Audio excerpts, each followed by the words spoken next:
Mbote mingi balandi ya mboka nde Congo TV. Merci pour notre confiance et fidélité bopesa cannabis. Toza vraiment en direct ya sinisho ya idée oyo kamba makana mwana mboka Martin Fayulu yango ba faire oya 500 chip mo bobi masolo to continuer mon konti ya mboka Fatou Béton a prometaki na ba député akopesa bango 500 chip donc na bango nyonso yango wana bande ko na biso ya lamuka bango balobi 500 chip wana bakozwa na bango yango te oye comme makambo crédit bakozwa na bango yango te donc yango lelo basalisi conférence de presse donc na sema na bino bolanda ma réunion se koleka awa ngana bino to kotani tout juste après bobo sanate bo continuer toujours ko s'abonner à chaîne na biso bo aimer ba vidéo bo partager yango et ko sala biso bien ngana bino to kotani tout juste après bolanda non koleka awa na intégralité. Mesdemoiselles de la presse, comme vous le savez, le 30 décembre 2018, le peuple congolais est allé aux urnes pour faire un choix de celui qui va ou qui devrait présider à sa destinée. Le choix était clair. Le commandant du peuple, Martin Fayulu Madidi, a été massivement plébiscité par les Congolais comme président élu qui devait diriger le pays dans les 5 prochaines années. Mais hélas, Monsieur Kabila,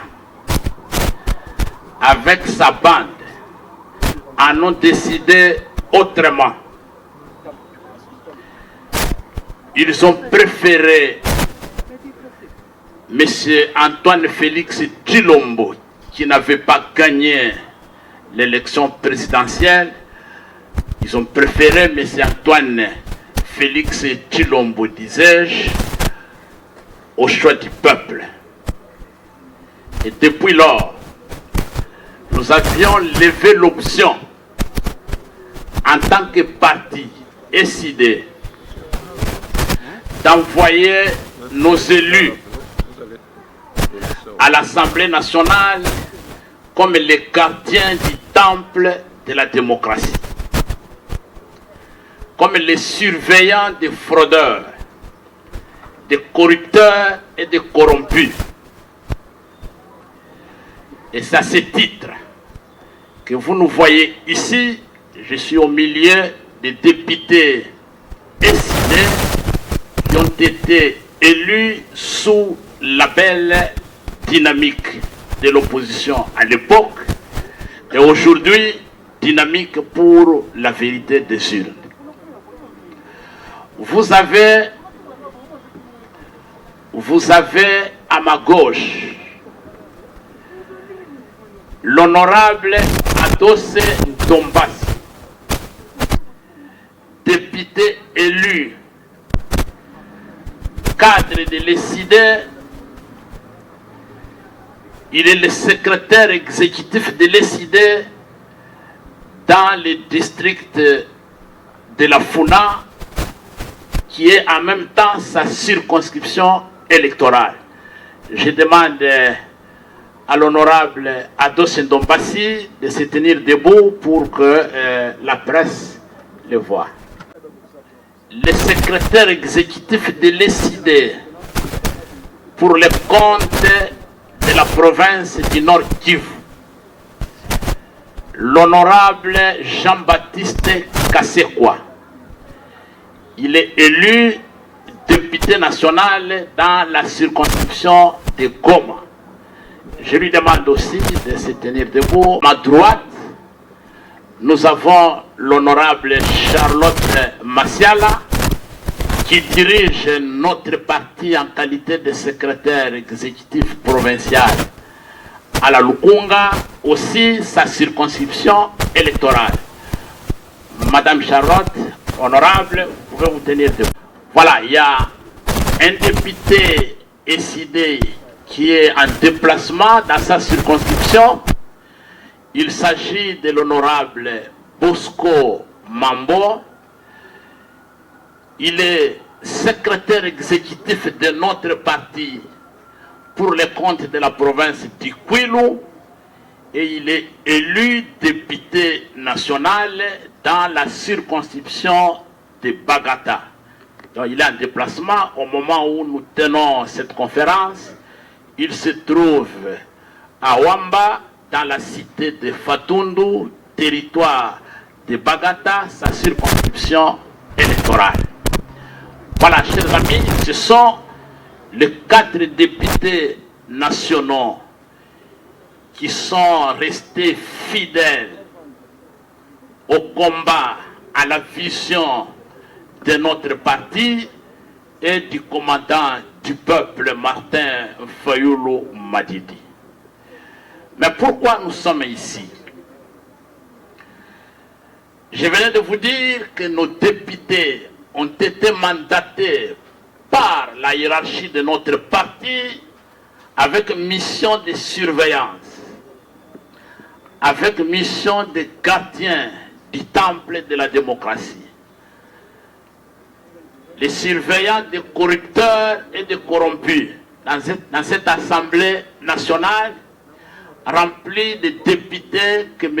Kabila avait nommés et dont une partie a été transférée à M. Chilombo. Depuis 2 semaines, un élément sonore dont vous avez eu le privilège de suivre ici a circulé dans les réseaux sociaux, partout. Dans cet élément sonore, M. Mbosso, président de l'Assemblée nationale, annonce une triste nouvelle à la nation. Il s'agit de l'arrivée de 250 jeeps. Les 250 seront suivis au plus tard, le 12 juillet, d'un deuxième lot de 250 pour faire 500 jeeps, dont de M. Chilombo aux députés nationaux pour exprimer sa bonté. En principe, il devait se limiter à servir les députés de l'Union sacrée pour les récompenser des efforts qu'ils ont fournis, de l'assistance qu'ils lui ont apportée en matérialisant sa vision. Mais pour démontrer sa grandeur d'esprit, sa bonté, il a décidé d'élargir ses dons à tous les députés nationaux. Messieurs, Madame de la presse, en tant que parti de valeurs, en tant que parti qui prône les valeurs de citoyenneté et fondé sur les principes de bonne gouvernance, ce scandale ne pouvait pas nous laisser indifférents. Et nous avons trouvé qu'il était temps pour nous de clarifier la situation et de donner notre position en se démarquant officiellement. Nous nous démarquons officiellement de ce scandale financier, de cette corruption à ciel ouvert. Et nous avons organisé cette conférence de presse pour que les députés nationaux, membres de l'ESID, puissent donner officiellement à la presse, à la nation congolaise, au monde entier, notre position. Et donner la leçon à tout celui qui veut entendre ce que nous devrions faire si le braquage électoral n'avait pas eu lieu. Voilà, messieurs, madame de la presse, l'économie ou le contexte dans lequel on se retrouve ici. Je vais passer la parole à l'honorable Jean-Baptiste Kassekwa, député SID élu dans la circonscription de Goma, de nous donner le message de nos députés, de notre parti, pour que vous puissiez en faire large diffusion. Merci beaucoup. Est-ce que je ne fais pas la politique de spectacle? J'aimerais dire ceci, avant de commencer mon propos.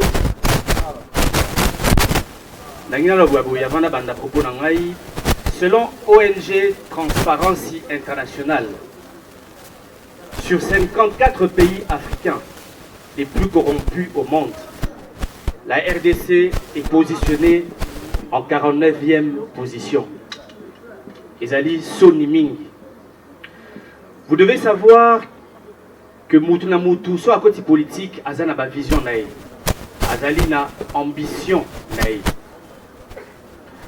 Je suis venu réellement travailler pour le peuple congolais. Ezali Soué Nanga. Et vous savez, tant la côté politique, na Nenga Mabete, Ezana moi, Babilo Konaïbi Sanzambe. Nous sommes faibles, mais éloigne-moi de la corruption. Au mois de décembre 2020, il nous a été proposé, je me rappelle chez moi Nandaku, vers 23h30, des personnalités sont arrivées chez moi avec 14 000 $ pour que je signe la pétition Yajanine Babunda pour Alongwa. Je n'ai pas besoin Nazwambongo pour signer pétition pour Janine Babunda Alongwa.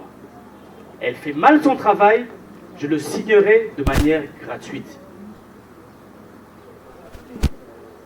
2 semaines après, Bayeko proposé Bisso bon de commande. Ezali Awa, 4 bons de commande pour que ma député y a décidé d'intégrer Union Sacrée. Bon de commande Yangoy. Chose que Bissonioso Toboyi. Et je pense que le 3 avril, lors d'une matinée politique, je l'ai dénoncé. Bandeko, le 3 avril, je l'ai déjà dénoncé. Dans le Bakiamo, clairement, qu'ils nous ont proposé de l'argent pour intégrer l'Union Sacrée de Boyaki. À l'époque même, c'était des Jeep Prado 2020 qui coûtent plus de 70 000 $. Oyo de Boyaki. Vous comprenez? Donc, nous avons ça la politique à spectacle de Nikolangaï. Je venais de vous le dire, le rapport, il y a ONG Transparency. Est-ce que vous allez dans que tu continues toujours, tous à la Moka, il y a Souka Namokili. Avec toutes les richesses que nous avons dans le monde, nous devons accepter de continuer à être à la queue leu. Donc, je ne fais pas une politique de spectacle. Neko Jules, Nazali est jeune, hein? Je ne suis pas un héritier. Papa n'a pas tikelanga le pamoté, a tikelanga voiture té, ma tikelanga comme richesse, ma valeur naïe. Je ne dis pas, je suis faillible, je suis humain. Comme le disait Mandela, je ne suis pas un messie. J'ai fait des énormes erreurs dans la vie. Mais à un moment, même ceux qui te salissent erreur, il faut deux ans à Sima. Tobongisa pour na Congo. Donc, ceux qui pensent que nous avons la politique à spectacle, nous avons la politique à spectacle, nous ne pouvons pas aujourd'hui accepter ce genre de corruption pendant que le peuple congolais Azali à la solde. Le peuple congolais, les lois Azali en pleine misère. Je pense que recevoir Badjip Oyo Azali, totale trahison. C'est pour cela que le 3 avril, j'étais le premier. Batafina qui a les réseaux sociaux. Balobi qui n'a kosaki.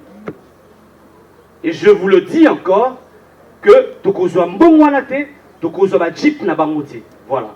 Merci beaucoup. Non, une question. Balobi Boyi, hier j'ai été sali dans une émission au Solo na politique par un honorable Paul Chilumbo. ezali soni mingi quand je vois des professeurs d'université baleka na plateau à télé pour la kokosa ndenge wana. L'honorable Paul Tshilumbu a été acculé par l'honorable Jean-Baptiste. Aïbaki ninga obimelate, aïkotanga komo na ngai que ngai na souscrire na ye mokolo moko. Je vais demander un débat à M. Paul Tshilumbu, à condition qu'il ait bon de commande ou la signaki. Soyons sérieux. Ce qui m'oudou à sa souscription, c'est qu'il y a un dossier quelque part. Il faut dossier, ya. Ok? Et je le dis clairement, s'il prouve que moi j'ai signé, je démissionne de l'Assemblée nationale et je ne ferai plus de politique.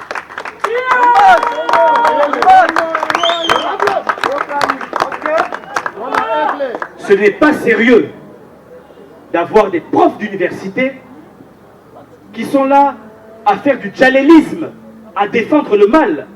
Et vous voyez ce qui se passe aujourd'hui? On ne fait qu'envoyer certains profs à l'université pour défendre le mal. Et nous pouvons accepter cela. Nous disons non. Et c'est pour ça que tout boy, Kozwa Djibouana, et puis de beaucoup Fapete. Merci beaucoup. Du président Martin Fayoulou, c'est justement les valeurs que nous voulons défendre. Et je ne pense pas que là, présentement, tel que nous avons parlé devant vous, que l'un d'entre nous ici ira faire quoi que ce soit en catimini. Vous pouvez en être rassurés, mais le reste, quant aux sanctions et tout, je préfère que le secrétaire général puisse répondre sur ça. Merci. Un élément de réponse à la question de savoir, de dire qu'il y a eu dans des jeeps en 2006, en 2011, et pourquoi nous qualifions ça de corruption aujourd'hui.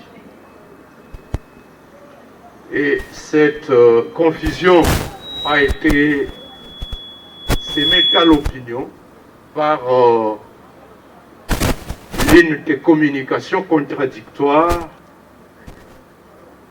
fournie par le bureau de l'Assemblée. En 2006, il a été tenu une plénière de tous les députés de l'époque sous Caméré.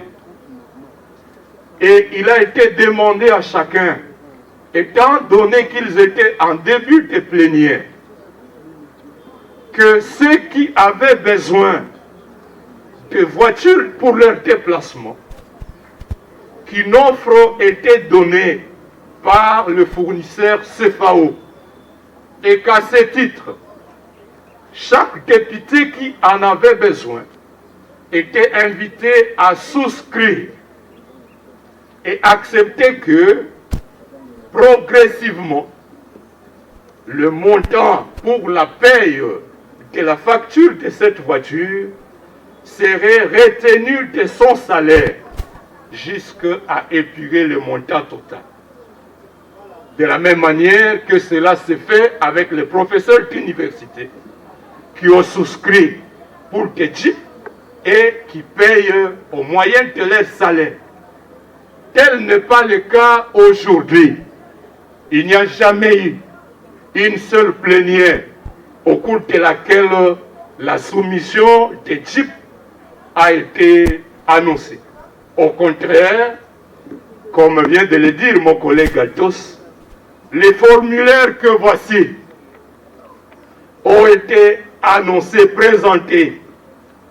Personnellement, j'en ai pris connaissance dans la plénière du 10 décembre 2020, je m'excuse.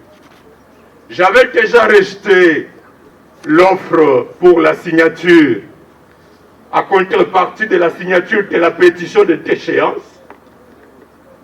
J'avais déjà rejeté les 4000 qui étaient proposés l'avant-midi du vote de la motion.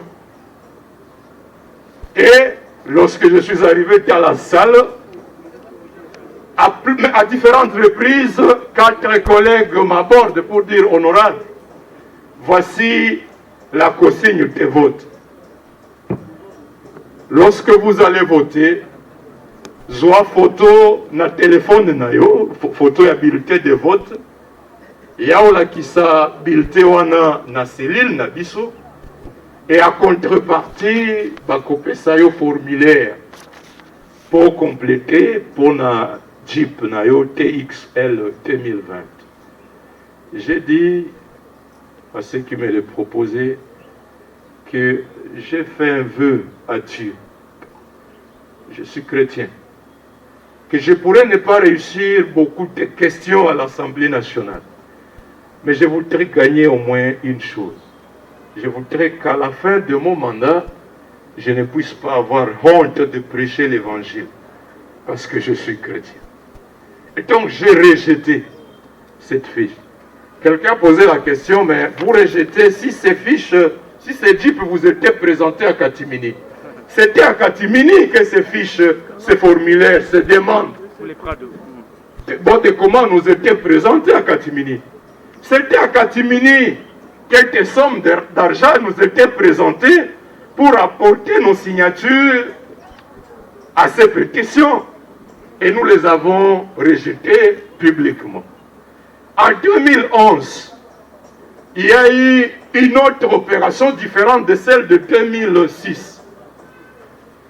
Le règlement d'ordre intérieur et la Constitution reconnaissent au député national le droit de jouir à la fin du mandat d'une indemnité de sortie équivalent à 6 mois de son salaire.